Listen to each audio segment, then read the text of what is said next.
मेरा नाम अर्जुन है। जवाहरलाल नेहरू के जन्म स्थान इल्हाम के शहर इलाहाबाद से आया हूँ। सेंट जोसेफ कॉलेज में 10वीं का छात्र हूँ। आज़ादी के बाद नेहरू लंदन गए तो वहाँ के नेता विंस्टन चर्चिल ने भारत के प्रधानमंत्री नेहरू से पूछा, अब कितने साल हमारी जेलों में रहे? 10 साल से ज़्यादा, नेहरू ने जवाब दिया। चर्चिल ने फिर कहा कि तब तो आप हमसे बहुत नफरत करते होंगे। तो इस पर नेहरू ने कहा, आप गलत कह रहे हैं मिस्टर चर्चिल। हमने एक ऐसे नेता के नेतृत्व में काम किया जिसने हमें 2 चीज़ें सिखाई, कभी किसी से डरना मत और कभी किसी से नफरत मत करना। जब हम तब आपसे डरे नहीं तो अब हम आपसे नफरत क्यों करेंगे? नेहरू देश के आत्मबल और स्वाभिमान के प्रतीक नेहरू, बुद्धिमत्ता की जीती जागती प्रतिमा नेहरू, अंग्रेजों को निर्भीक स्वरों में ललकारने वाले नेहरू, अंधविश्वास, सांप्रदायिकता, जातिवाद से लड़ने वाले नेहरू, क्रांति के अग्रदूत नेहरू और शांति के उपासक नेहरू, भारतीय जनता के हृदय सम्राट नेहरू, विनोबा भावे के शब्दों में कहें तो लोकदेव नेहरू। आज इसी नेहरू को ऐसे प्रदर्शित किया जा रहा है जैसे वो इस देश के शत्रु थे। आलोचना और निंदा में जरा सा फासला होता है। ऐसा नहीं था कि पंडित जी की जीते जी आलोचना नहीं हुई। यहाँ तक कि नेहरू जी ने खुद चाणक्य के नाम से लेख लिखे और खुद अपनी ही आलोचना की। पर कहना ना होगा कि आज के समय नेहरू की आलोचना नहीं, शुद्ध निंदा हो रही है, जिसका सत्य से दूर दूर तक कोई नाता नहीं है। ये निंदा एक कौम के रूप में हमारी खुदगर्जी भी प्रदर्शित कर रही है कि किस तरह हम अपने देश के सबसे बड़े नायक, जो देश की आज़ादी के लिए 10 साल से भी ज़्यादा जेल में रहा, जिसने देश के उत्थान के लिए सर्वस्व लगाया, उस पर एक बेहद पतित तरीके से बात कर रहे हैं। इंग्लैंड से पढ़ाई कर लौटा जवाहरलाल चाहता तो बड़े आराम से ऐशो आराम की ज़िंदगी बिता सकता था।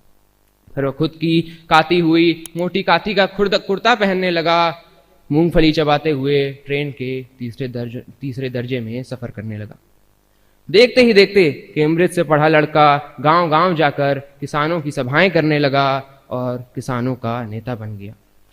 सरदार पटेल ने भी 1935 में इलाहाबाद की एक सभा में कहा कि किसानों की किसी ने इतनी सेवा नहीं की है जितनी पंडित नेहरू और उनकी पत्नी कमला नेहरू ने की है। नेहरू की ये सादगी और देशवासियों के लिए उनका प्रेम प्रधानमंत्री बनने के बाद भी नहीं बदला। 1960 के दशक में बांध परियोजनाओं का उद्घाटन वो अक्सर वहाँ मौजूद किसी मजदूर से कराते थे, जो मिट्टी में सने कामगारों के साथ बैठ जाते थे और उन्हें बताते थे कि तुम सिर्फ मिट्टी नहीं ढो रहे हो, तुम अपना मुल्क बना रहे हो। नेहरू क्या थे ये आप महात्मा गांधी के 20 जनवरी 1948 को दिए वक्तव्य से भी समझ सकते हैं। गांधी कहते हैं, यहाँ जितने लोग दुखी हैं उनके लिए तो पंडित जी ऐसे हैं कि उनको सुला कर सोने वाले हैं। मानो एक ही बिछौना है, बाकी सब गीला है, तो नेहरू सूखे में दुखी को सुलाएंगे, खुद चाहे घूमते ही रहें उनको। और आपको धन्यवाद देता हूँ कि हमारे यहाँ ऐसा एक रत्न है। एक ऐसे समय में जब अधिकतर नेता देश को धर्म के नाम पर बांट रहे हैं, तब नेहरू हमारे नेताओं को सिखाने का काम करते हैं कि किस तरह बिना धर्म और जाति का नाम लिए बिना भी लगातार भारी बहुमत से 3 आम चुनाव जीते जा सकते हैं। जनवरी 1948 की बात है। गांधी अपने अंतिम उपवास पर थे। नेहरू जब बिरला भवन के गेट पर पहुंचे तो एक भीड़ नारे लगा रही थी, गांधी को मर जाने दो।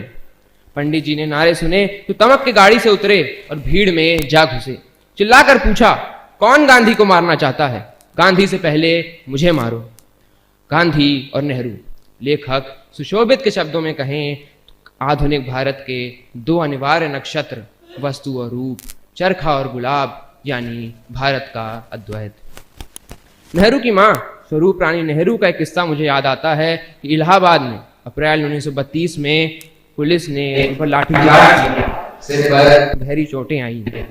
बरेली जेल में बंद अपने पुत्र को इसके बारे में बताते हुए उन्होंने लिखा, एक बहादुर बेटे की मां को कुछ तो उसके जैसा होना चाहिए। आज के दौर में नेहरू की प्रासंगिकता इसलिए भी बढ़ जाती है क्योंकि जिन समस्याओं से आज हम घिरे हैं उन पर नेहरू जो कहते हैं वो बेहद महत्वपूर्ण है। 15 अगस्त 1954 को वे कहते हैं, अगर कोई धर्म वाला ये समझता है हिंदुस्तान पर उसी का हक है, औरों का नहीं, तो उसने हिंदुस्तान की राष्ट्रीयता और कौमियत को वो समझा नहीं है।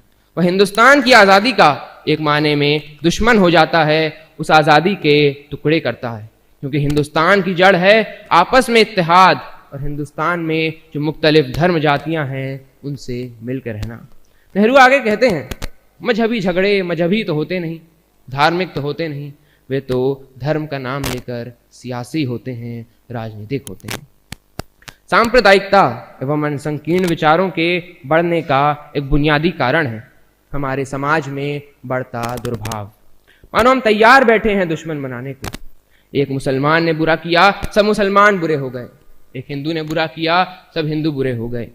हम तैयार बैठे हैं सिद्ध करने को, एक ने सिद्ध किया कि सब सिद्ध हो गए।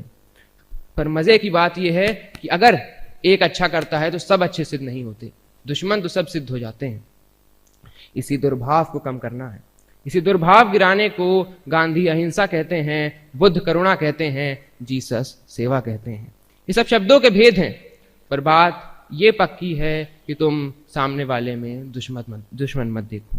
इसीलिए कबीर कहते हैं, घट घट में वह साईं रमता, कटुक वचन मत बोल रे। इसलिए ईशा उपनिषद का पहला श्लोक है, ईशावास्मिदं सर्वम यत्किंच जगत्याम जगत, यानी संपूर्ण संसार ईश्वर से व्याप्त है। क्योंकि कम से कम हर व्यक्ति में मित्र देखो, क्योंकि हर हृदय में वही है, हर श्वास में वही है।